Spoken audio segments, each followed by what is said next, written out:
Meu nome é Moara. Tenho 32 anos.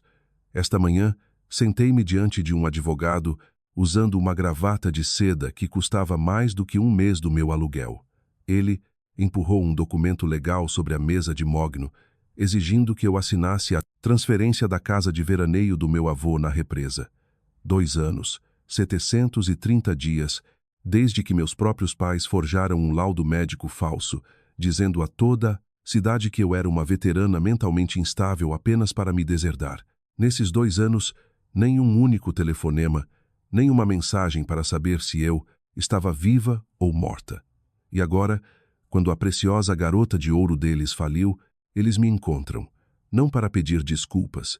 Eles contrataram um advogado para arrancar a última memória que meu avô me deixou. Eles acham que 10 anos no Exército Brasileiro só me ensinaram a seguir ordens. Mas eles esqueceram. Eu sou uma oficial de logística. Antes de eu mostrar como um pedaço de papel de 7 anos esmagou o orgulho daquele gerente de banco hipócrita, deixe-me saber de qual estado você está ouvindo, inscreva-se e prepare sua munição. A mesa de mogno no escritório de advocacia estava polida com um brilho de espelho, refletindo as luzes fluorescentes piscantes acima de uma forma que fazia minha cabeça latejar. Eu sou uma oficial de logística. Sou treinada para observar o terreno, identificar fraquezas estruturais em uma linha de suprimentos e reconhecer o momento exato em que uma situação muda de negociação para emboscada. Agora, o advogado Fontes era o principal obstáculo no mapa tático. Ele estava sentado ali em seu terno caro, sua gravata de seda brilhando com um lustre oleoso, batendo a ponta de uma pesada caneta tinteiro contra a madeira. Clique, clique, clique. O som era seco e oco, ecoando pelo escritório, silencioso como osso batendo em osso. Ele não olhou para mim. Em vez disso, escolheu encarar um ponto fixo em algum lugar no espaço vazio entre meu ombro esquerdo e a borda da mesa. Uma tática clássica de esquiva. Ele limpou a garganta, um som úmido e áspero, e empurrou uma caneta esferográfica de plástico barata na minha direção. O gesto foi um insulto calculado, um contraste nítido com o instrumento de ponta de ouro que ele guardava para si. Assine aqui, capitã, disse ele. Sua voz era fina e sem vida como o papel que ele queria que eu arruinasse. A sala cheirava a café preto velho e morno, e aquele purificador de ar industrial sintético com aroma de limão usado em lugares que têm algo apodrecendo sob a superfície. Puxei a notificação legal. Para mim, meu dedo indicador traçando a borda afiada do papel de alta gramatura.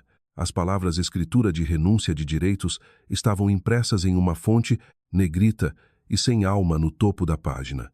Abaixo disso, o endereço que fez meu estômago revirar.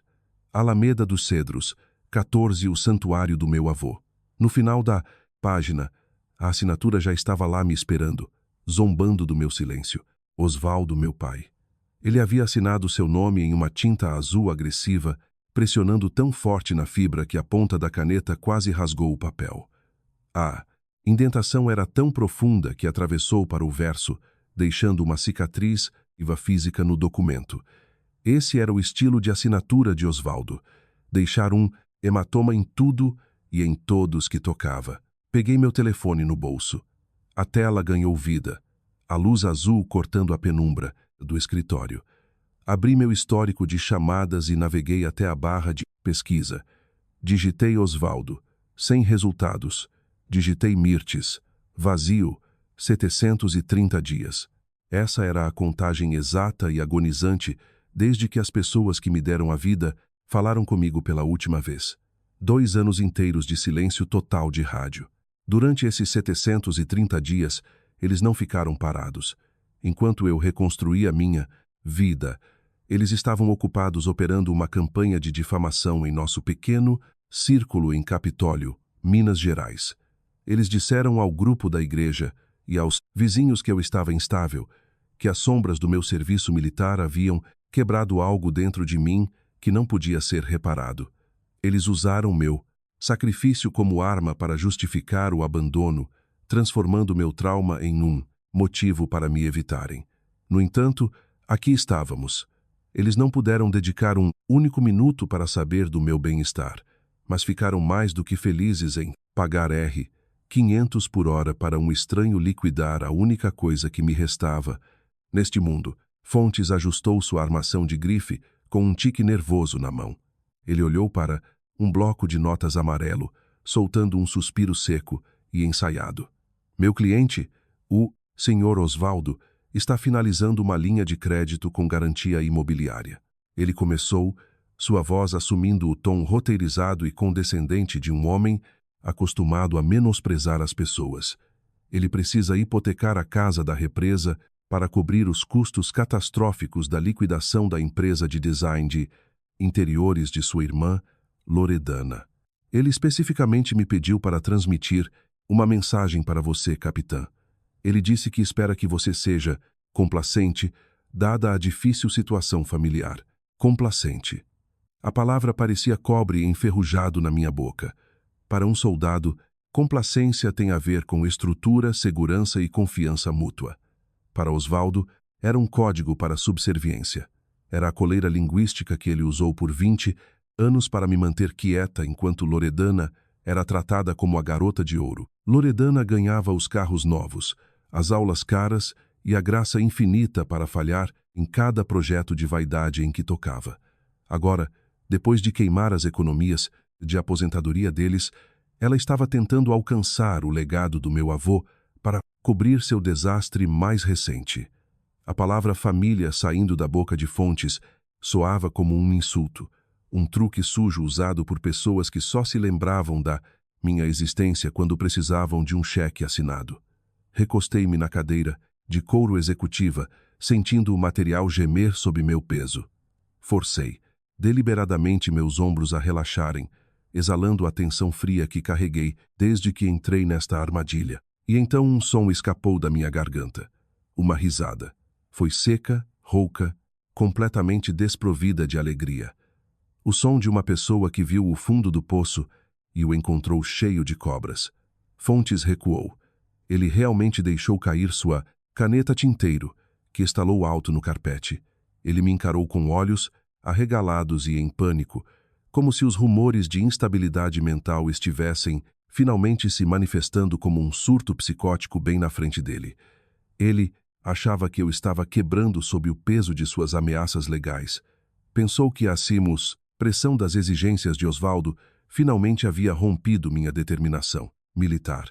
Ele não percebeu que eu não estava rindo porque estava perdendo o juízo. Eu estava rindo porque finalmente vi a armadilha exatamente como ela era, uma tentativa desesperada e patética de poder por pessoas que já haviam perdido o controle. Osvaldo passou 2 décadas me moldando como uma estoica, dizendo que eu era a resistente que não precisava de apoio, apenas para que ele pudesse canalizar cada centavo para sua filha favorita. Ele achou que tinha me esculpido em uma ferramenta que sempre cederia à sua pressão. Ele estava tão certo de que eu assinaria. Estava tão seguro de que a mulher que sobreviveu a uma década de disciplina militar desmoronaria diante de um pedaço de papel e um apelo falso por unidade familiar. Inclinei-me para a frente, meus olhos travando naquela prequion, assinatura afiada e irregular no final da escritura. Era mais do que um nome. Era uma lâmina apontada para a minha vida. Enquanto eu encarava aquela tinta, azul agressiva, as paredes do escritório pareciam borrar. O cheiro de limpador, de limão barato desapareceu, substituído pela umidade pesada e sufocante de um verão mineiro. Eu quase podia ouvir o som rítmico e enlouquecedor das cigarras nas árvores da nossa antiga casa. Aquela assinatura agiu como um gancho, arrastando minha consciência para fora do escritório e me puxando pelo longo caminho escuro em direção à casa em Minas, onde a primeira traição começou. Aquela assinatura azul irregular não representava apenas uma ameaça legal. Era uma máquina do tempo. Enquanto eu observava como a tinta penetrava na fibra do papel, o ar estéril do escritório desapareceu. Eu não tinha mais 32 anos. Estava de volta a Belo Horizonte, em um gramado tão verde e aparado que parecia falso, sob um sol que pesava como um cobertor úmido. Era a manhã do aniversário de 16 anos de Loredana. e o ar estava espesso com o cheiro de grama cortada e a sombra iminente da minha própria invisibilidade. Ainda consigo ouvir o tilintar das chaves. Osvaldo não apenas as deu a ela. Ele as jogou no ar como um troféu.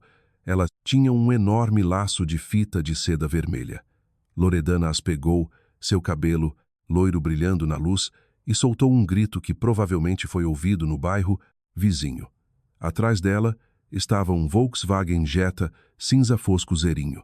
O motor ligou, um ronco mecânico nítido que cortou o silêncio do nosso bairro suburbano. Osvaldo estava lá, com o peito estufado de um orgulho que nunca demonstrou por mim, rindo enquanto a abraçava. Eu estava 6 metros atrás, com as mãos enterradas nos bolsos de uma jaqueta jeans que comprei em um brechó com o dinheiro que ganhei esfregando graxa em blocos de motor no posto de gasolina local. Encostei-me na cerca de madeira escura, observando a cena como uma estranha espiando por uma janela.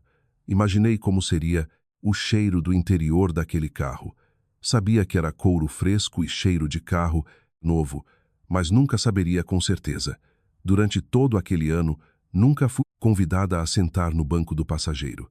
Em nossa família, Loredana era a piloto e eu era o fantasma no espelho retrovisor.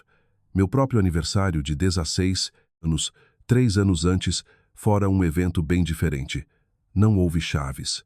Não houve festa no gramado. Houve apenas um envelope branco fino deixado ao lado de uma fruteira na ilha da cozinha. Dentro, havia um cartão de transporte coletivo mensal e uma página de jornal com a seção de emprego circulada em vermelho. Eu estava sendo instruída a arrumar um emprego como caixa. Mirtes estava na cozinha, sua Bíblia aberta sobre a bancada de granito. Ela estava descascando uma maçã verde, a lâmina da faca movendo-se com precisão aterrorizante. Ela não olhou para cima quando abriu o envelope, apenas sorriu. Aquele sorriso suave e ensaiado, o mesmo que usava no estudo bíblico para fazer todos acreditarem que era uma santa. As coisas estão um pouco apertadas este ano, Moara, disse ela. O estalo de sua mordida na maçã ecoou no silêncio. Tivemos que dar uma entrada significativa no novo piano Steinway da Loredana. Ela tem um dom e devemos cultivá-lo. Mas Deus te deu pernas fortes e um espírito de independência. Você sempre foi a nossa resistente. Você deve aprender a compartilhar o fardo desta família. Ela engoliu a maçã, mantendo os olhos fixos na escritura à sua frente. Não olhou para mim nem uma vez, nem para ver o desapontamento, nem para reconhecer a dor de ser descartada. Para ela, minha força não era uma virtude. Era uma conveniência que permitia que ela me ignorasse.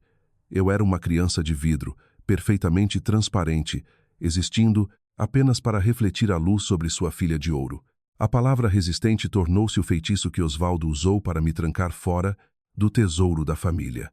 Alguns meses depois, quando pedi R$ 200 para comprar um livro avançado de biologia, ele nem desviou os olhos da televisão.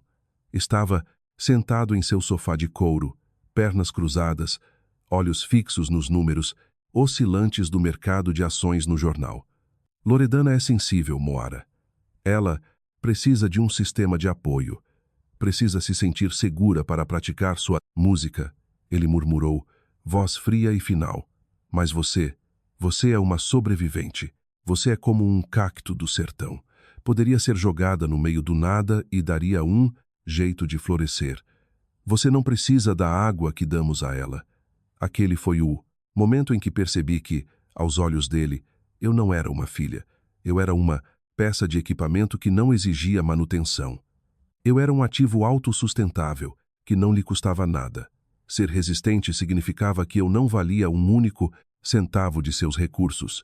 O insulto final veio quando decidiram que a suíte de hóspedes, meu quarto, era grande demais para apenas uma pessoa.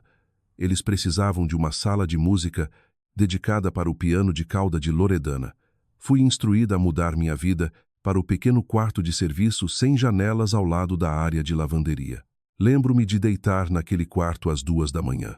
As paredes eram de alvenaria fina, e toda vez que a máquina de lavar industrial entrava no ciclo de centrifugação, o quarto inteiro tremia.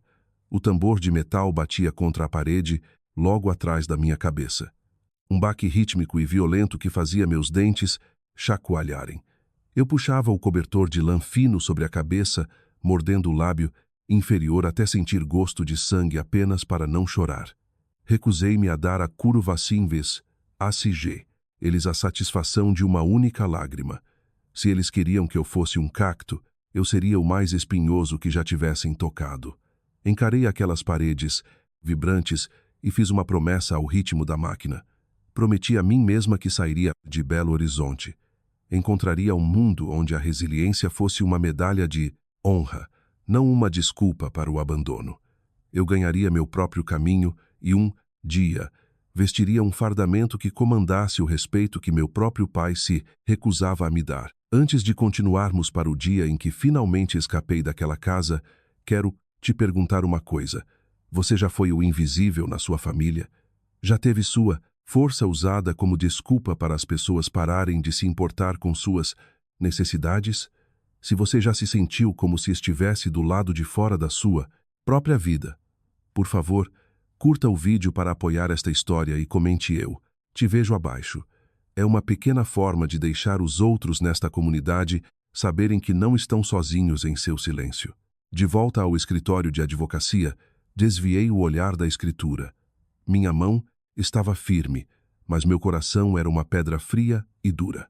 Fontes ainda estava esperando que eu cedesse a casa do meu avô. Ele achava que estava lidando com uma filha complacente que se dobraria pelo bem da família. Ele não percebeu que a garota que passava as noites ouvindo a máquina de lavar bater contra a parede tinha crescido e se tornado uma mulher que sabia exatamente como desmantelar um inimigo por dentro. Eram exatamente 5h30 da manhã, quando o chiado do ferro a vapor encheu meu apartamento apertado. Borrifei goma pesada nas calças do meu fardamento verde-oliva. A névoa branca assentou sobre o tecido como uma promessa. Pressionei o ferro, segurando-o até que o calor penetrasse, criando um vinco tão afiado que poderia cortar a pele. Aquilo não era apenas uma peça de roupa, eram 4 anos da minha vida. Eram 25 horas por semana em um posto de gasolina, cheirando a diesel e cigarros velhos, enquanto meus colegas estavam em festas. Era a exaustão profunda de marchas forçadas com mochila pela lama antes mesmo do sol ousar nascer. Cada ponto deste fardamento de gala foi pago com suor, sangue, literalmente. Passei a hora seguinte com uma lata de polidor e um pano, brilhando os botões de latão e as insígnias de segundo-tenente até que refletissem minha própria imagem. Poli meus sapatos de couro preto até que meus dedos dossem, o cheiro medicinal forte do polidor enchendo meus pulmões. Hoje era a cerimônia de formatura. Pela primeira vez na história, a família P teria um oficial. Pensei que talvez o peso do ouro nos meus ombros fosse finalmente suficiente para fazer Osvaldo me enxergar. ACT, o telefone sobre a cômoda começou a vibrar com uma persistência mecânica violenta. Vi o nome Osvaldo piscar na tela. Respirei fundo, limpando o nó de nervosismo na garganta antes de atender. Esperava um parabéns ou talvez um "estamos a caminho". Em vez disso, a primeira coisa que ouvi foi o estalo agudo da fita adesiva de embalagem e um resmungo frustrado de Osvaldo. Relatório de situação, ele latiu, como se minha vida fosse apenas mais uma tarefa em sua lista. Não vamos conseguir ir, Moara. O novo apartamento da Loredana teve um cano estourado e ela está um desastre. Ela está no telefone chorando há uma hora. Tenho que ir lá ajudá-la a tirar os tapetes de grife antes que estraguem. Ao fundo, ouvi o estalo rítmico de Mirtes mascando chiclete. É só uma cerimônia de entrega de espadim, querida, ela interveio, voz leve e desdenhosa, como se eu estivesse ganhando um troféu de participação em uma gincana de escola. Você sempre foi tão independente, de qualquer maneira. Pode lidar com algumas fotos sozinha. Tente não ser tão dramática. Então veio o som longo e plano do sinal de linha cortada. Foi um som que me tirou o ar mais rápido do que qualquer máscara de gás jamais poderia. O auditório era um mar de fardas polidas e famílias chorando. Fiquei em posição de sentido, Minhas costas uma linha rígida de aço enquanto os nomes eram chamados. Segundo Tenente Moara P. Minhas botas bateram no chão com um baque oco enquanto eu marchava em direção ao palco. Pelo canto do olho, vi as fileiras de famílias, pais em suas melhores roupas, mães segurando buquês de flores, irmãos brigando para ver quem tirava a primeira foto. Então eu vi. Seção P. 3 cadeiras dobráveis estavam lá, frias e vazias, gritantes no meio da celebração. Pareciam 3 lápides no meio de uma festa. Meu comandante deu um passo à frente para colocar as insígnias nos meus ombros. Ele procurou por meus pais, seus olhos buscando na multidão as pessoas que deveriam estar ali para testemunhar minha transição de cadete a oficial. Ele não viu nada além do vazio. Eu não pisquei. Mantive meus olhos travados em um ponto distante, um espaço onde o ar era ralo e a luz era fria. Levantei minha mão em uma continência nítida e afiada, meu braço tremendo levemente pelo esforço de manter meu mundo inteiro unido. Minha mandíbula estava tão cerrada que os músculos do meu rosto começaram a doer com uma intensidade latejante. Eu não era uma filha hoje. Eu era uma ilha cercada por uma maré de pessoas que tinham um lar para onde voltar. Às 18h daquela noite, a adrenalina havia desaparecido, deixando para trás um silêncio pesado e sufocante.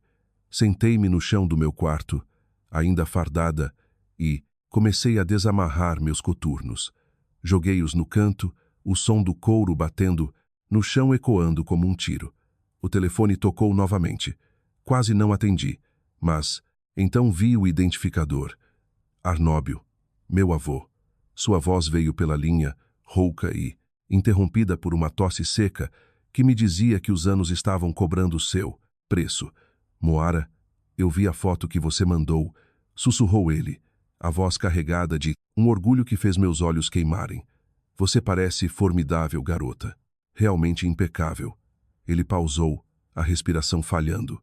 Sinto muito pelos Osvaldo. Ele sempre foi cego para o ouro à sua frente, porque está ocupado demais, perseguindo o que brilha. Mas escute com atenção. Não olhe para trás para eles. Não espere por uma continência que eles nunca te darão. Continue avançando. Eu já estabeleci o perímetro de segurança para você. Você está protegida, Moara. Está ouvindo? Você está protegida. Limpei uma lágrima perdida com as costas da mão, assentindo para o quarto vazio. Não entendi todo o peso das palavras dele na época. Não sabia que, enquanto meus pais planejavam me enterrar, meu avô já estava cavando as trincheiras para me proteger. Fiquei ali sentada no escuro, uma oficial recém-formada com o coração partido, agarrada ao som do único homem que realmente me via. Conheci Olavo quando tinha 26 anos, e ele não chegou com um currículo ou um fundo de investimento. Chegou com graxa sob as unhas e uma camada de poeira na pele. Minha caminhonete havia morrido em um trecho da estrada sob um sol tão brutal que parecia que o céu era feito de chumbo derretido. Ele foi apenas o homem que parou.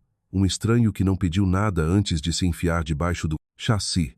Quando ele finalmente emergiu, sem camisa e encharcado de suor que cheirava a óleo de motor e esforço bruto, eu vi as cicatrizes. Queloides grossos, de ferimentos de estilhaços mapeados em seus ombros. Lembranças de seu tempo, como sargento de engenharia de combate, um sapador que passou a juventude, abrindo caminhos em campos minados. Ele não tinha as mãos cuidadas dos gerentes de banco ou as vozes suaves dos homens que Osvaldo tentou me empurrar a vida toda. Olavo era bruto, sólido e feito do tipo de ferro operário que não dobra sob pressão. Quando ele estendeu a mão para me tirar da lama após uma chuva repentina na estrada, seu aperto foi uma revelação. Não era o toque hesitante e calculado a que eu estava acostumada. Era o peso ancorado de alguém que sabia exatamente como impedir uma pessoa de cair. Nosso primeiro encontro foi um desastre para os padrões da elite de Belo Horizonte. Ele atrasou 45 minutos porque um trabalho de puxar cabos em um novo canteiro de obras extrapolou o horário. Ele não apareceu em um sedã de luxo, chegou em uma Ford Ferro surrada, que tinha mais lama vermelha do que tinta branca. Pulou da cabine, sem fôlego, ainda usando suas botas de trabalho, e empurrou um maço de flores silvestres amarelas nas minhas mãos. As pétalas eram brilhantes, quase douradas, mas metade delas estava amassada e murchando. Estavam embrulhadas em uma seção manchada de jornal que ele pegou às pressas em um posto. Sinto muito, ofegou ele, esfregando a nuca com uma mão ainda suja de pó de conduíte elétrico. O trabalho complicou.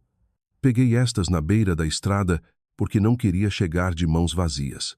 Olhei para aquelas flores silvestres e, para o homem que arriscou o trânsito mineiro, apenas para me trazer algo bonito. E pela primeira vez em 26 anos, minha garganta apertou com um calor real. No meu mundo, amor era uma transação. Era algo que você ganhava sendo resistente, complacente. Mas Olavo tinha se desgastado apenas para garantir que não perderia um segundo do meu tempo. O casamento foi uma cerimônia pequena e discreta em um parque. Mas meus pais trataram como um funeral para o status social deles. Osvaldo e Mirtes chegaram 30 minutos atrasados, vestidos com roupas mais adequadas para um tapete vermelho de premiação do que para um gramado. Eles se moviam entre os convidados como se estivessem visitando um abrigo, com sorrisos apertados e artificiais. Durante a recepção, sentamos em uma longa mesa de madeira sob as árvores. Osvaldo sentou-se à nossa frente, girando uma taça de vinho tinto caro que ele insistira em trazer. Seus olhos se estreitaram ao traçar as linhas do terno alugado de Olavo. O terno estava um pouco apertado demais nos ombros, forçando contra o porte físico dele. Osvaldo pegou seu garfo de prata, e o som do metal, raspando contra a porcelana fina, foi um grito rítmico e agonizante, um assalto sensorial que fez todos na mesa estremecerem.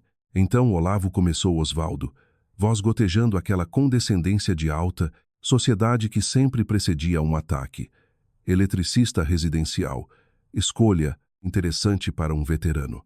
Ele soltou uma risada suave e zombeteira, antes de dar um gole no vinho. Eu realmente pensei que o exército teria ampliado os horizontes da Moara, dado a ela a oportunidade de encontrar um oficial de patente, ou talvez alguém com um diploma de pós-graduação adequado. Nunca imaginei que ela se contentaria com alguém que passa a vida rastejando por esgotos e fiando porões. Mirte sentou-se ao lado dele, cobrindo a boca com um lenço de renda enquanto ria discretamente, olhos frios e julgadores. A mesa ficou em silêncio mortal. Senti o calor familiar da vergonha subindo no meu peito, aquele velho impulso de apenas ser estoica e deixar o insulto passar em nome da paz. Mas Olavo não era tolo. Ele não jogava o jogo da submissão silenciosa. Senti a mão dele, pesada, quente e calejada, pressionada firmemente sobre meu ombro, ancorando-me na cadeira. Ele não gritou, não perdeu a calma.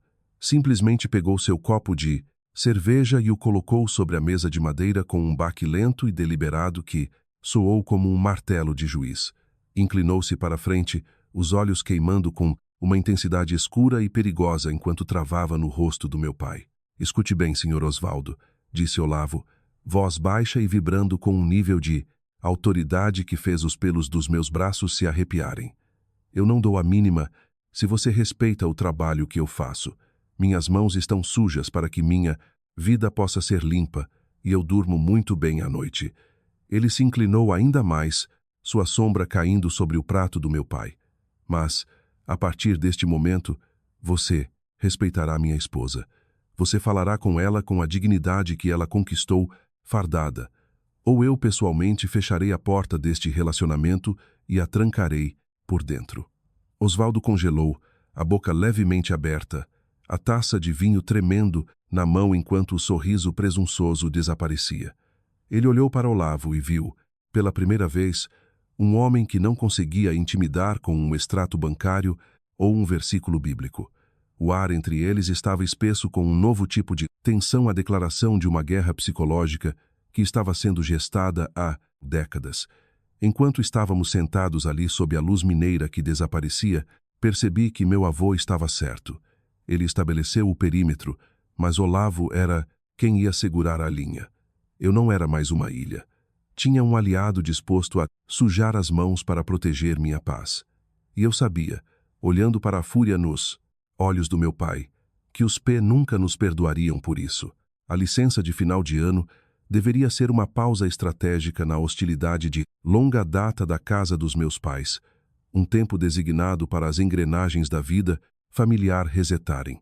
No exército, valorizamos essas pausas em nome da prontidão, mas quando parei diante da pia da cozinha naquela noite, percebi que havia caminhado direto para uma emboscada preparada. Mantive a cabeça baixa, esfregando uma pesada assadeira enquanto a água, que deveria estar quente, corria gelada contra minha pele. Parecia que dúzias de agulhas congeladas estavam costurando meus dedos, mas não recuei. Eu era praticante na arte de suportar o desconforto. Do lado de fora da janela, o sereno da madrugada começava a cobrir o jardim, mas lá dentro o ar estava espesso com o cheiro sufocante de um peru que havia sido deixado no forno 5 minutos além do necessário. A porta da cozinha fechou atrás de mim com um clique suave, sinistro que sinalizava o início de um interrogatório. Loredana estava lá, encostada na bancada de granito, os olhos já arregalados e úmidos com uma tristeza rasa e ensaiada. Ela não perguntou sobre minha última missão ou se a transição de volta para a vida civil foi difícil. Não se importava com meu posto ou meu serviço. Simplesmente estendeu a mão e puxou a manga do meu suéter, a voz num sussurro frágil e ensaiado que me deu nos nervos. Moara, preciso que você me empreste R$ 25.000, disse ela. O tom era casual, como se estivesse pedindo uma xícara de açúcar. A boutique está sofrendo com o novo estoque. Papai e mamãe estão esgotados depois de me ajudarem com o aluguel no mês passado. E você é a única na família com um contra-cheque garantido do governo. Parei de esfregar. Olhei para ela. Olhei de verdade para o delineador aplicado, com perfeição, para a manicure impecável e para os jeans de marca que custavam mais do que todo o meu orçamento mensal de supermercado. Aquela era a terceira emergência dela em 2 anos. 50.000 das minhas economias suadas já haviam 2 anos, desaparecido no buraco negro de seus sonhos empreendedores, e eu não tinha visto um único centavo de volta. Tirei a mão dela do meu braço e joguei o pano de prato úmido na pia com um baque final e molhado. Não, eu disse, voz plana e inabalável como um sinal de ocupado. Nem mais um centavo, Loredana. Se o seu negócio está falindo, arrume um emprego real em um supermercado e ganhe o dinheiro você mesma. A transformação foi instantânea e terrivelmente precisa. Ela não argumentou. Não. Implorou por compreensão. Simplesmente deu 2 passos para trás, o lábio inferior começando a tremer com a precisão mecânica de uma atriz de palco. Soltou um grito agudo e irregular, o tipo de som que sugere um assalto físico. E, então ela saiu correndo em direção à sala de estar. Quando a segui, ela havia desabado no sofá de couro branco, soluçando nas mãos tão violentamente que seu rímel caro começou a escorrer pelo rosto em rios escuros de luto artificial. 15. Pessoas tias e primos pararam de comer no meio da garfada. O som, alegre de papéis de presente sendo rasgados, morreu instantaneamente, substituído por um silêncio pesado e acusatório. Osvaldo nem sequer pediu a minha versão da história. Jogou o jornal na mesa de centro de vidro com um som de tiro e saltou do sofá como uma mola pressurizada. Marchou em minha direção, o rosto ficando num tom de roxo escuro, e empurrou um dedo grosso a centímetros do meu nariz. Que tipo de irmã você é, Moara? Ele sibilou, voz vibrando com uma raiva patriarcal performática. Seu próprio sangue está se afogando, e você fica aí parada com esse olhar frio e sem coração. Você mudou. Você se tornou algo irreconhecível e cruel. Os sussurros começaram, imediatamente, um zumbido baixo de julgamento que encheu a sala. Então veio Mirtes. Saiu da sala de jantar, ainda segurando uma travessa de prata, com o peru, a expressão de uma piedade agonizante e santa. Colocou a travessa na mesa sob o brilho ofuscante do lustre de cristal e suspirou um som longo, dramático que pareceu sugar o oxigênio da sala. Ela tem estado assim desde que se casou com aquele eletricista, disse Mirtes, voz alta o suficiente para ser ouvida pelos vizinhos. Virou-se para a tia Linda, os olhos se enchendo de lágrimas falsas enquanto inclinava a cabeça. Estou apavorada, Linda. Acho que o ambiente militar finalmente a quebrou. Acho que ela perdeu o juízo. É o estresse traumático. Ela está instável, agressiva e claramente sem empatia. Ela precisa ver um médico militar imediatamente antes que machuque a si mesma ou a de nós. O ar na sala virou gelo. 15 pares de olhos estavam fixos em mim, mas não estavam mais olhando para uma filha ou uma oficial condecorada. Estavam olhando para uma bomba-relógio, um monstro que fora deformado pelo serviço militar em algo perigoso e subhumano. Nem uma única pessoa falou em minha defesa. Nenhum tio que se gabara do meu posto no churrasco. Nenhum primo que me pedira itens do exército. Foi o silêncio dos cordeiros, uma traição coletiva que doeu mais do que qualquer ferida física que eu já sofri. Fiquei ali, com a mandíbula tão travada que pensei que meus dentes pudessem estraçalhar sob a pressão. Senti a velha disciplina estoica, tentando assumir o controle, tentando encontrar uma maneira de me desculpar apenas para fazer os gritos pararem. Mas então senti uma mão no meu ombro quente, firme e completamente inabalável. Olavo estava lá. Ele estivera parado no canto, silenciosamente, assistindo a toda a emboscada com os olhos de um homem que sabia exatamente como lidar com um campo minado. Ele não reagiu à raiva de Osvaldo. Não dignificou as mentiras de Mirtes com uma resposta. Simplesmente empurrou a cadeira para trás, um ruído estridente que rasgou o silêncio pesado da sala como uma lâmina serrilhada. Pegou meu casaco no cabideiro e o colocou sobre meus ombros trêmulos com uma graça protetora e calma. Estamos indo embora, disse ele, voz num rosnado baixo e perigoso que comandou a sala com mais eficácia do que qualquer oficial que eu já conheci. Não olhei para trás para as lágrimas falsas de Loredana ou o dedo trêmulo de Osvaldo. Passei pelo meu pai, afastando seu armo estendido com uma força que o fez tropeçar contra a mesa de centro, e saí pela porta da frente. O ar frio de Minas Gerais bateu no meu rosto afiado, honesto e limpo. A geada caía, cobrindo os rastros do nosso carro e a hipocrisia da casa atrás de mim. Quando a porta bateu pela última vez, eu soube que a licença havia acabado. A guerra em casa começara oficialmente. E desta vez, eu não estava apenas sobrevivendo. Estava me preparando para lutar. Eu não era mais uma P. Eu era uma soldado que finalmente identificara o verdadeiro inimigo. O silêncio que seguiu o clique pesado daquela porta na neve não foi o som da paz. Foi o som de uma guerra fria começando. Fiquei no caminho de entrada da casa dos meus pais pela última vez, sabendo que a família que eu lutei para proteger era agora o próprio inimigo que eu tinha que sobreviver. A campanha de difamação dos P, não esperou o gelo derreter. Começou em 48 horas. Raquel, minha prima, e a única pessoa naquele círculo que ainda possuía um pingo de consciência, enviou-me secretamente uma gravação de áudio digital. Uma semana depois sentei-me no escuro do meu apartamento, o único som sendo o zumbido rítmico distante do cortador de grama de um vizinho. Aquele zumbido suburbano que geralmente sinaliza segurança, mas que agora parecia um aviso.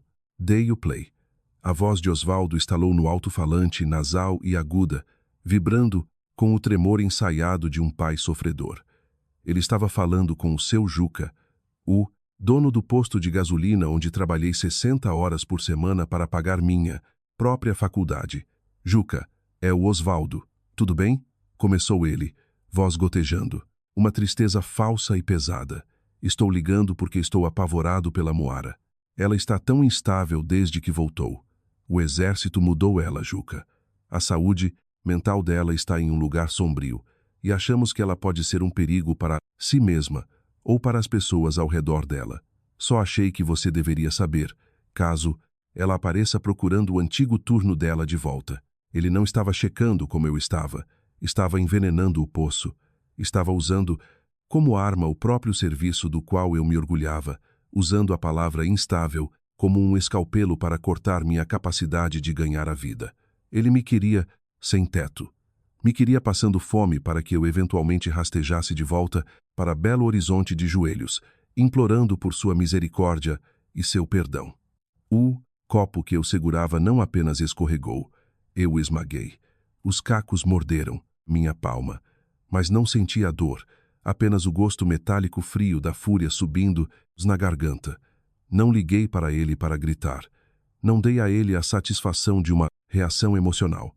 Em vez disso, fiz o que qualquer oficial faz quando uma posição se torna insustentável. Executei uma mudança permanente de base. Na manhã seguinte, dei entrada na minha papelada de transferência. O Exército aprovou minha mudança para o Comando Militar em Sete Lagoas, a apenas 45 minutos do veneno da minha cidade natal. Era longe o suficiente para construir uma fortaleza, mas perto o suficiente para observar o horizonte para o próximo movimento deles. Mudei meu número de telefone. Apaguei todos os vestígios da minha vida nas redes sociais e bloqueei cada pessoa com o sobrenome P-A, porta de ferro naquele mundo, e a tranquei por dentro. 2 anos se passaram em um borrão de dever e disciplina. O tempo no Exército é medido em patentes e rotações. Fui promovida a capitã, uma oficial de logística que finalmente sabia como gerenciar suas próprias linhas de suprimento internas.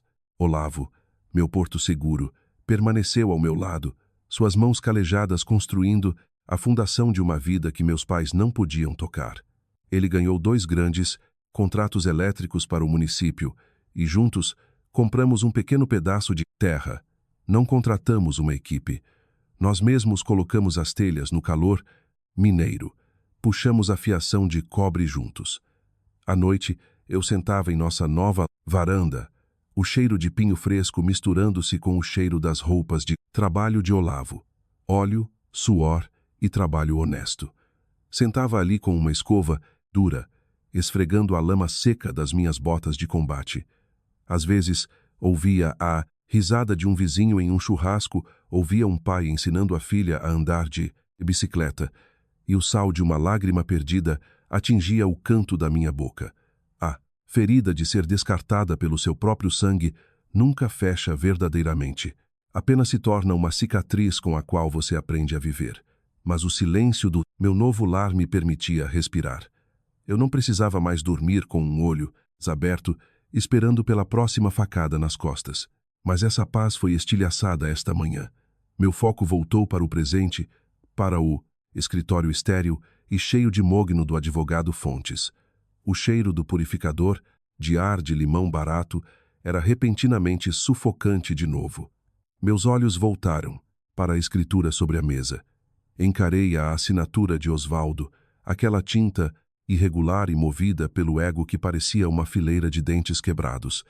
Ele achou que 2 anos de silêncio tinham me quebrado. Achou que, ao ignorar minha existência, tinha drenado minha vontade de lutar. Achou que esse único pedaço de papel aterrorizaria uma capitã do Exército Brasileiro. Se você já teve que bloquear alguém que ama apenas para manter sua sanidade, curta este vídeo agora mesmo. Não é um ato de ódio. É um ato de sobrevivência. Comente limite abaixo se você finalmente construiu seu próprio muro de paz e se recusou a deixar as pessoas que te feriram entrarem de novo. Olhei para Fontes, que ainda checava seu relógio, e batia sua caneta cara. Não. Disse uma palavra. Simplesmente inclinei-me para a frente, os cantos da minha boca esboçando um sorriso que não chegava aos meus olhos. Minha mão moveu-se em direção ao zíper da minha bolsa de couro. Osvaldo P. achou que era ele quem estava armando a armadilha. Ele não tinha ideia de que eu passei os últimos 2 anos reunindo a inteligência que estava prestes a transformar o mundo inteiro dele em uma pilha de cinzas. Segurei a alça da minha bolsa, o som do zíper abrindo ecoando como o engatilhamento de uma arma. Era hora de mostrar a eles o que acontece quando você tenta roubar de um soldado que não tem mais nada a perder. O primeiro e-mail do advogado Fontes atingiu minha caixa de entrada como um tiro traçador, cortando a escuridão de uma noite de terça-feira silenciosa. Não era apenas um pedido formal. Era uma ameaça tática envolta em um juridiquês caro, brilhante. Ele estava me dando exatamente 24 horas para assinar a escritura da Casa da Represa ou enfrentar um litígio público e prolongado que, segundo ele, comprometeria minha posição como capitão no exército. Eu não entrei em pânico e não liguei para o Osvaldo. Simplesmente fechei meu laptop, levantei-me e peguei uma lanterna de ferro pesada. Desci até o porão da casa que Olavo e eu construímos juntos. O ar ali embaixo era fresco, carregando o cheiro de concreto úmido e o cheiro cru e honesto de madeira curada. Passei pela bancada de trabalho e pelas pilhas de carretéis elétricos de Olavo até chegar ao canto dos fundos, onde um baú antigo e pesado repousava sob uma espessa camada de poeira cinzenta. Este era o baú de cedro do vovô Arnóbio. Ele o deixara para mim em seu testamento há 7 anos com uma única instrução enigmática. Só abra isto quando eles finalmente te encurralarem, Moara, quando o perímetro estiver prestes a romper. Ajoelhei-me no chão de concreto frio. Ao limpar a poeira, o aroma rico e pungente da madeira de cedro subiu, atingindo minhas narinas como um peso físico. Era o cheiro dos meus verões de infância na represa, o cheiro de velhos cobertores militares e a memória do único homem que já olhou para mim e viu uma guerreira em vez de uma ferramenta complacente. Minhas mãos tremeram levemente ao abrir o fecho de latão pesado. Passei pelas fotos antigas e pela bandeira brasileira dobrada do seu caixão até o fundo, onde repousava um envelope pardo grosso. Estava reforçado com fita adesiva resistente, cruzada em um padrão de segurança específico. Usei meu canivete para cortar a fita, o som do papel rasgando ecoando no porão vazio como um último fôlego irregular. Dentro do envelope havia uma pilha de documentos legais pesados e um único post-it amarelado. A caligrafia era trêmula, o traço das letras irregular e vibrante, a marca inconfundível do mal de Parkinson que lentamente roubara a força do vovô Arnóbio. Moara, começava a nota. Eu conheço seu pai. Ele tem boas intenções à sua maneira distorcida e movida pelo ego, mas ele é cegado por aquela sua irmã. Ele acha que pode redistribuir o mundo para satisfazer seus favoritos. Mas esta casa na represa é sua, sempre foi sua. Não deixe que eles te digam o contrário e não se atreva a entregá-la para pagar por mais um dos delírios caros da Loredana. Eu já preparei a trava de segurança. Com amor, vovô, Bandu. Recostei-me sobre os calcanhares, o frio do chão do porão penetrando nos meus jeans e pela primeira vez em 2 longos anos, a represa finalmente rompeu. Lágrimas quentes e grossas transbordaram, caindo no chão empoeirado em gotas pesadas e rítmicas. Chorei, não por fraqueza, mas pela percepção avassaladora de que nunca estive tão sozinha quanto pensei. Mesmo do túmulo, o velho estivera montando guarda no meu flanco, segurando a linha contra as pessoas que deveriam me amar. Limpei os olhos com as costas da mão e comecei a folhear os papéis legais com a intensidade focada de uma oficial revisando informações de inteligência. Não era um testamento padrão, era algo muito mais poderoso. Era um certificado de usufruto e blindagem patrimonial irrevogável. 3 anos antes de sua morte, vovô Arnóbio transferira a propriedade na Alameda dos Cedros inteiramente para fora de seu patrimônio pessoal e para um fundo de proteção privada. A única beneficiária listada em letras pretas e negrito era Moara Ellen P. O administrador era um homem chamado Dr. Rocha, um advogado veterano e feroz baseado em Belo Horizonte. Aos olhos da lei brasileira, esse tipo de blindagem significava que a propriedade não fazia mais parte do espólio da família P. Osvaldo não era dono dela. Mirtes não era dona dela. Não era deles, para vender, hipotecar ou usar como garantia. A tentativa de Osvaldo de vender aquela casa por R$ 320 mil não era apenas uma disputa familiar. Era uma tentativa massiva de estelionato e fraude documental. Ele estava tentando liquidar um ativo sobre o qual não tinha sequer o direito legal de pisar. Esta manhã, enquanto eu vestia meu blazer para ir ao escritório de fontes, meu telefone vibrou. Era Raquel, minha prima. Sua voz era um sussurro frenético e baixo. Moara, você não ouviu isso de mim? Ela respirou, a voz tremendo. Mas o banco tomou a boutique da Loredana ontem. Ela está completamente arruinada. E o Osvaldo está desesperado. Ele secretamente fez um segundo empréstimo sobre a própria casa dele para cobrir uma dívida de R$ 180 mil dela no mês passado, achando que pagaria tudo assim que te forçasse a vender a casa da represa. Se ele não conseguir esse dinheiro de você hoje, o banco vai tomar a casa dele também. Ele está na beira de um precipício, Moara, e está planejando te empurrar só para salvar a própria pele. Fechei o telefone, o som nítido e final na sala silenciosa. Deslizei a cópia, autenticada dos documentos da blindagem patrimonial, completa com o selo vermelho em relevo do cartório, em minha pasta de couro preta. Fechei o zíper. O som dos dentes de metal se encaixando como o engatilhamento de uma arma. Eu não. Estava apenas indo para uma reunião. Estava indo para uma caçada. Osvaldo P. passou décadas tentando me convencer de que eu era um cacto que não precisava de água. Ele estava prestes a descobrir que um cacto tem espinhos, e eu estava prestes a enterrar cada um deles no orgulho dele. Levantei-me, endireitei os ombros e caminhei em direção à porta. O sol mineiro estava nascendo, e pela primeira vez na minha vida, o ar cheirava a vitória. Meu avô havia armado a armadilha, e hoje eu era quem ia dispará-la. O advogado Fontes estava batendo o dedo indicador contra a mesa de mogno. Um som, rítmico e agudo, que me lembrava o tic-tac de uma bomba. Tempo é dinheiro, capitã, resmungou ele, checando seu relógio de ouro pela terceira vez em 10 minutos. Eu não respondi. Fiquei ali com a espinha reta como uma baioneta, olhos fixos na porta. Sabia que o verdadeiro inimigo não era aquele mercenário de gravata de seda. Eu esperava pelo comandante desta operação fracassada para mostrar o rosto e testemunhar sua própria derrota. A pesada porta de carvalho finalmente se abriu e Osvaldo P. entrou na sala. Ele não apenas entrou, ele ocupou o espaço com a arrogância ensaiada de um homem que acreditava que o mundo era seu cofre particular. Usava uma camisa social azul clara e impecável, perfeitamente passada, e seu cabelo grisalho estava penteado para trás com pomada cara. Cheirava a colônia de madeira e confiança não merecida. Ele não olhou para mim como uma filha, olhou para mim como um item de estoque, problemático que se recusava a ser liquidado para seu benefício. Osvaldo puxou a cadeira de couro à minha frente e sentou-se, cruzando as pernas e recostando-se com um suspiro patronizador. Assine os papéis, Moara, começou.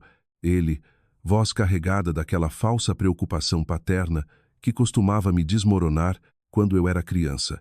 Apenas assine. Não torne isso mais complicado do que precisa ser. A economia está brutal agora e a família enfrenta uma crise real. Seu avô Arnóbio teria querido que protegêssemos sua irmã. Loredana é frágil, Moara. Ela não foi feita como você. Ela precisa desta casa para limpar suas dívidas e começar de novo. Você é a resistente. Lembre-se, você sempre ficará bem sozinha. Ouvi-lo usar o nome do vovô Arnóbio para justificar seu roubo foi como ver alguém cuspir no túmulo de um soldado caído. Foi um nível de desrespeito que transformou meu sangue em nitrogênio líquido. Olhei para ele. Minha expressão, uma máscara em branco de disciplina militar. É mesmo, Osvaldo? Perguntei. Voz, baixa e perigosamente firme. Você está invocando o nome de um homem que você nem sequer visitou no cemitério há 3 anos, apenas para te ajudar a roubar minha herança. Isso é um novo recorde de baixeza, até para você. Antes que ele pudesse responder, seu telefone começou a vibrar sobre a mesa. Ele não o silenciou.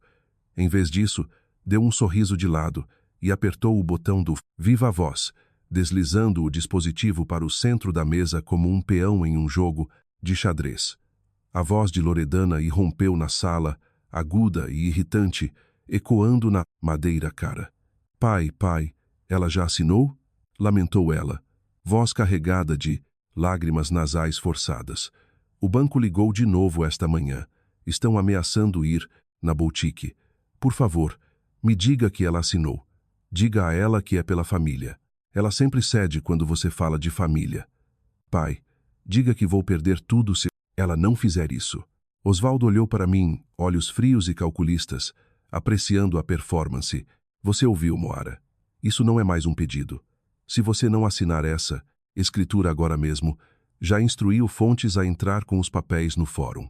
Vamos contestar sua capacidade civil. Temos os registros forjados do seu período instável após sua missão. Provaremos que você não tem condições de gerir seus próprios assuntos, quanto mais um imóvel de alto valor. O juiz tirará seus direitos e eu serei nomeado seu curador legal. Assine agora ou perca tudo, inclusive sua carreira militar.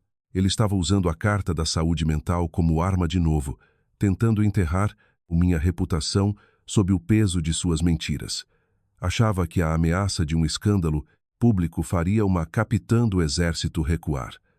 Acreditava piamente que era o único na sala com um plano tático. Não tinha ideia de que acabara de entrar em uma zona de morte pré-visada. Eu não pisquei, não argumentei, nem sequer levantei a Dove, ele fiz, voz. Simplesmente alcancei minha pasta de couro e tirei um único envelope pardo. Na frente, o selo vermelho do cartório capturou a luz. Não o joguei, não me movi. Rápido. Coloquei o documento sobre o mogno e, usando um dedo, deslizei-o lentamente pela mesa até parar diretamente sob o nariz do advogado Fontes. Isto, eu disse, voz cortando a lamentação de Loredana no telefone como uma lâmina serrilhada.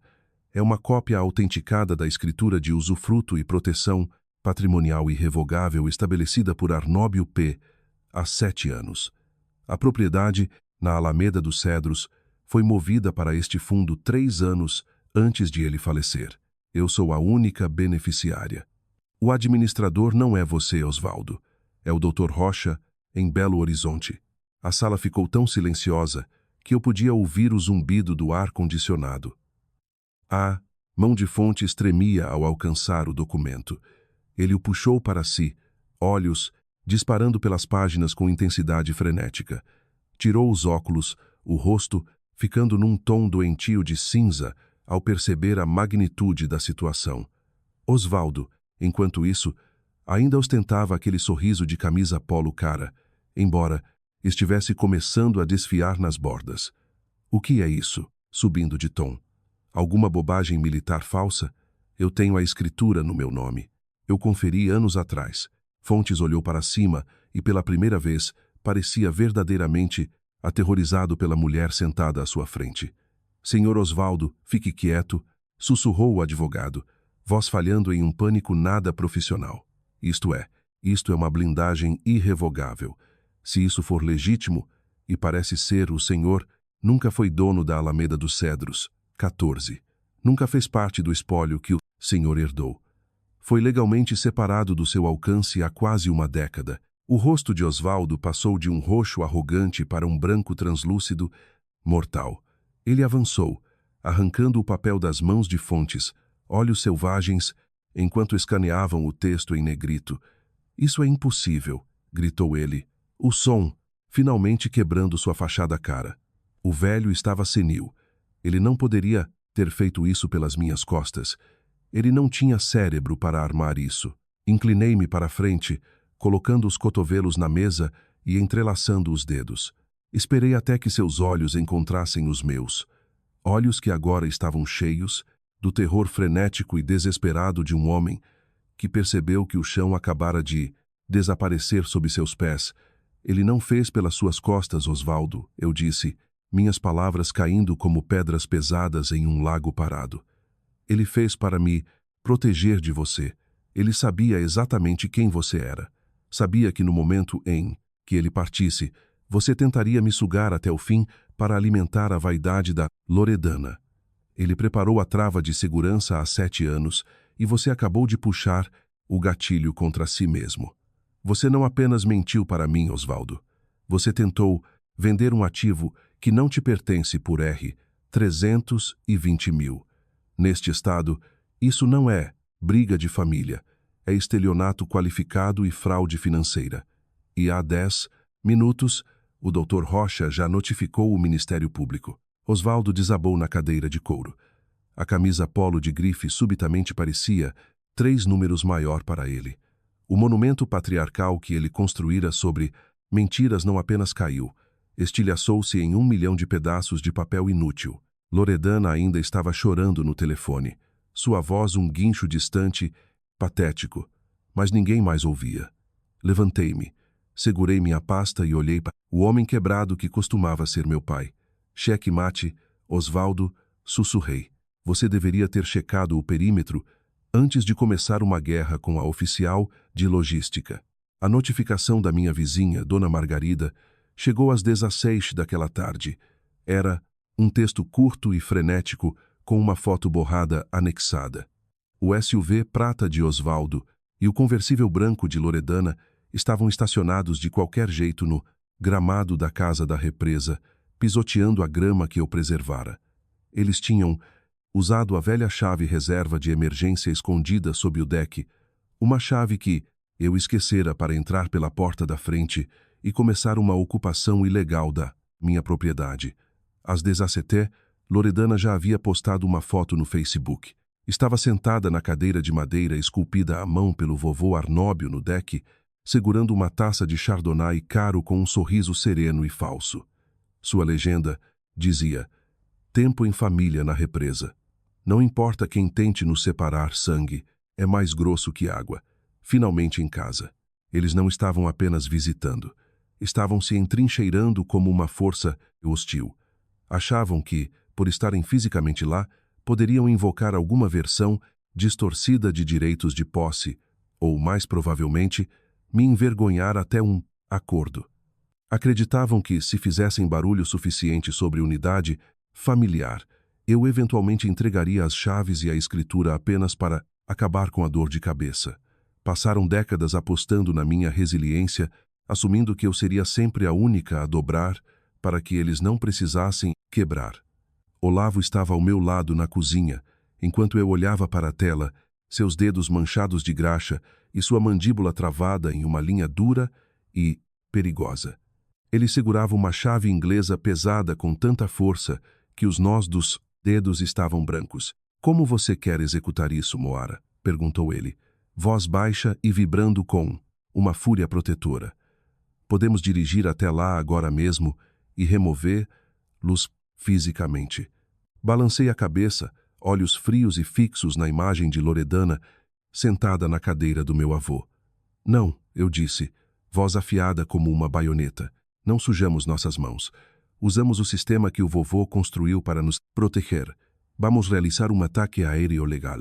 Peguei o telefone e liguei para o Dr. Rocha, o administrador. Minhas instruções foram breves e desprovidas de emoção. Pedi que emitisse uma notificação imediata de desocupação por esbulho possessório contra 3 invasores na Alameda dos Cedros, 14. Disse a ele que, se não estivessem fora no prazo legal, ele deveria coordenar com o oficial de justiça e a polícia militar para uma remoção forçada. Eu não estava negociando, estava limpando o perímetro. Às 6h47 da manhã seguinte, meu telefone explodiu. Era Mirtes. Ela não começou com um pedido de desculpas ou uma explicação. Foi direto para a arma definitiva no arsenal da mãe brasileira, a viagem de culpa. Sua voz era um lamento agudo e histérico que fazia meu ouvido doer. Como você pode fazer isso, Moara? Você está realmente tentando matar sua própria mãe? Gritou ela, o som de sua respiração pesada e irregular preenchendo a linha. Seu pai é um homem proeminente nesta cidade.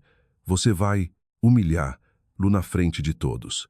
O exército te transformou em um monstro sem coração. Você esqueceu tudo o que fizemos por você. Vai expulsar seus próprios pais para a rua como criminosos comuns? Não levantei a voz. Não defendi meu serviço. Simplesmente esperei que ela respirasse. Não estou tirando nada de você, Mirtes, disse eu, usando o nome dela pela primeira vez. Estou simplesmente recuperando o que é meu. Você tem 48 horas restantes. Sugiro que embale o lixo que trouxe antes que o oficial de justiça chegue para fazer isso. Por você. Desliguei antes que ela pudesse responder. O silêncio que se seguiu, parecendo uma vitória. 2 dias depois, ao meio-dia em ponto, uma viatura da Polícia Militar parou na entrada de cascalho da casa da represa. A presença da lei era absoluta. Sentei-me na minha caminhonete no final da estrada, observando pelo para-brisa. Osvaldo foi o primeiro a sair. Parecia menor do que eu jamais o vira. Não era. Mais o poderoso gerente de banco na camisa de grife. Era um homem sendo despejado de uma casa que tentara roubar. Carregava malas pesadas e estufadas em direção ao seu SUV, o rosto contorcido em uma máscara de raiva silenciosa, impotente. Loredana seguiu atrás dele, seus óculos de sol de marca escondendo sua derrota. A parte mais satisfatória não foi a presença policial, foi a audiência. Dona Margarida e vários outros vizinhos estavam em suas varandas, braços cruzados, assistindo a toda a retirada vergonhosa. Essas eram as pessoas para quem Osvaldo mentira por anos, dizendo que eu era instável e ingrata. Agora, elas viam a verdade. Viam um homem que tentara ocupar ilegalmente a propriedade da filha, sendo escoltado pelas autoridades. A fachada da família P não apenas rachou, desapareceu no vento mineiro. Os dominós caíram no momento em que a casa da represa foi assegurada. Sem a entrada de R$320 mil da venda da casa, o plano desesperado de Osvaldo para salvar a boutique de Loredana desmoronou. 2 semanas depois, o banco oficialmente tomou a loja dela. A placa de fechado na vitrine foi o testamento final de sua incompetência. Osvaldo não tinha mais movimentos. Foi forçado a vender sua amada caminhonete de luxo apenas para se manter à tona. Mas nem isso foi suficiente. Teve que sacar todo o seu fundo de previdência privada, incorrendo em uma multa fiscal massiva que destruiu suas economias de uma vida. Teve que pagar a dívida de R$140 mil, que assumira para cobrir Loredana. Seu sonho de se aposentar aos 62 anos estava morto. Ele trabalharia no banco até os 70, assombrado pela dívida e pelos sussurros persistentes da cidade. Ele apostara tudo no meu silêncio e perdera.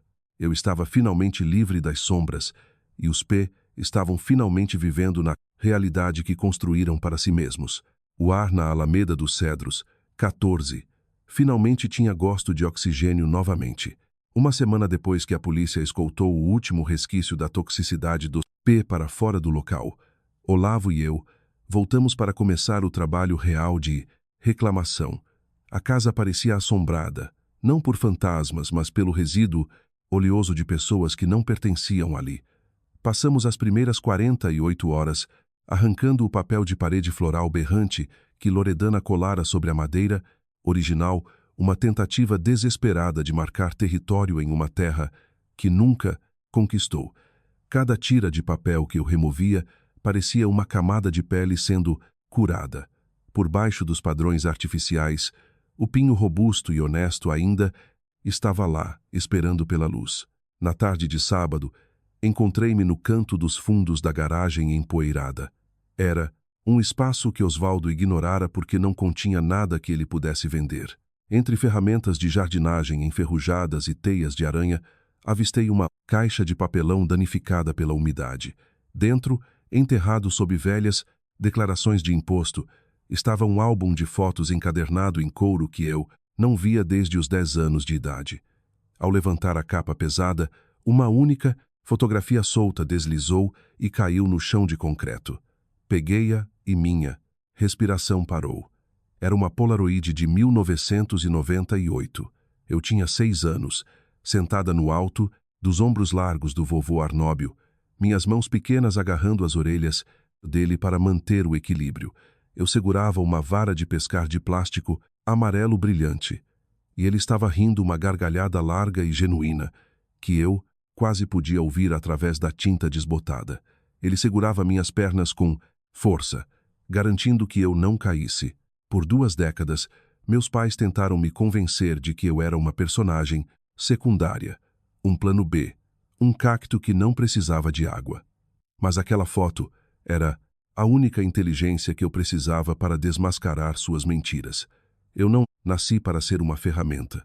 Nasci para ser amada, e fui amada por um homem que realmente entendia o significado da palavra. Guardei a foto no bolso do peito da minha camisa de trabalho, bem contra o meu coração, e saí da garagem. O mundo exterior, no entanto, não estava me deixando ir tão facilmente. Meu telefone se tornara um campo de batalha de notificações das mesmas pessoas que assistiram à minha crucificação em silêncio na noite de Natal. Agora que a verdade sobre a blindagem patrimonial viera à tona e a fraude de Osvaldo era a fofoca do município, os macacos voadores estavam circulando. A tia Linda enviou 3 mensagens separadas, seu tom mudando de acusatório para patético. Fomos enganados, Moara, escreveu ela. Todos pensamos que você era a difícil. Somos família, querida. Por favor, não deixe uma casa nos destruir. Não senti raiva ao ler aquilo. Não senti necessidade de explicar ou litigar o passado. Simplesmente deslizei para a esquerda e apertei apagar. Eu estava executando uma ordem de contato zero, não por malícia, mas como uma necessidade tática. No exército, você não mantém uma linha aberta com uma fonte que foi comprometida.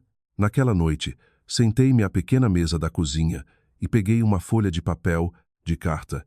Não escrevi um manifesto, não pedi desculpas que sabia que seriam vazias. Escrevi uma nota curta e afiada endereçada a Osvaldo e Mirtes. As regras de engajamento para minha vida mudaram. Escrevi, minha caneta cavando fundo no papel. A porta desta casa não está trancada por causa do ódio.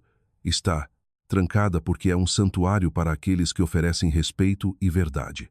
Vocês são bem-vindos para atravessar lá quando puderem chegar como pais que reconhecem meu valor e não como devedores procurando socorro.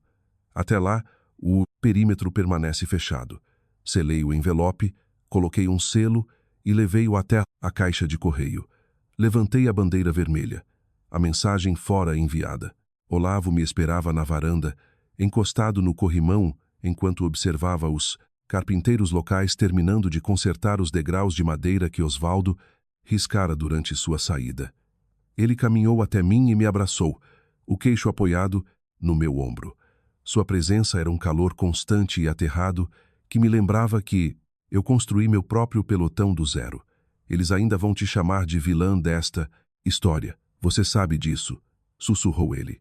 Assenti, vendo o sol começar a mergulhar em direção à linha das árvores. Eu sei, vão me chamar de fria, vão me chamar de ingrata.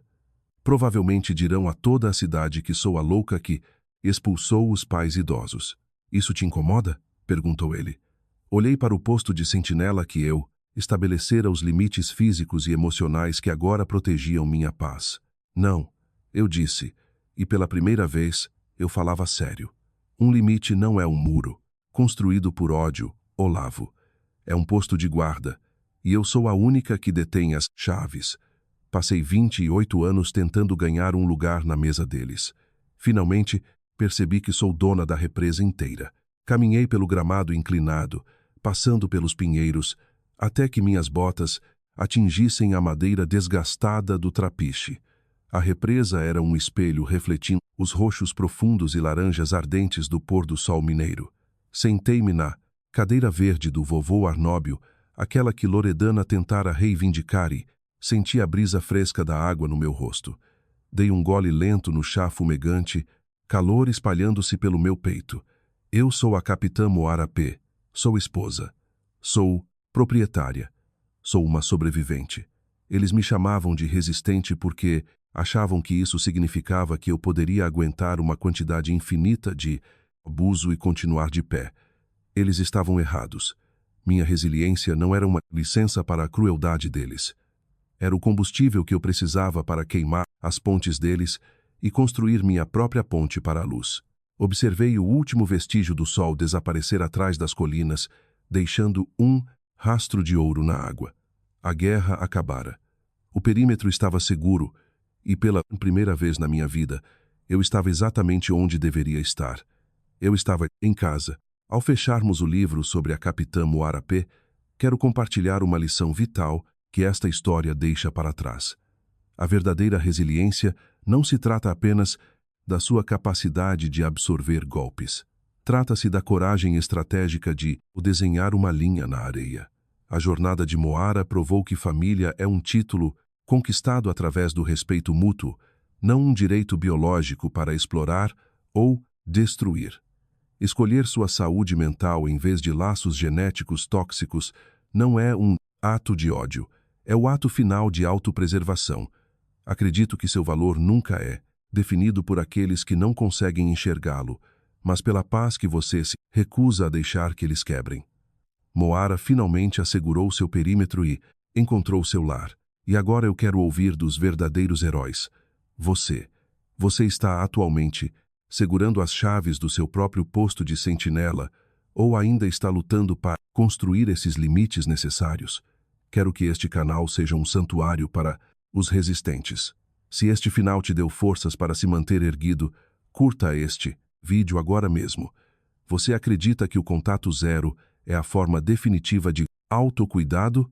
Compartilhe sua perspectiva e comente casa abaixo. Certifique-se de estar inscrito para não perder nossa próxima jornada. Obrigada por estar aqui comigo.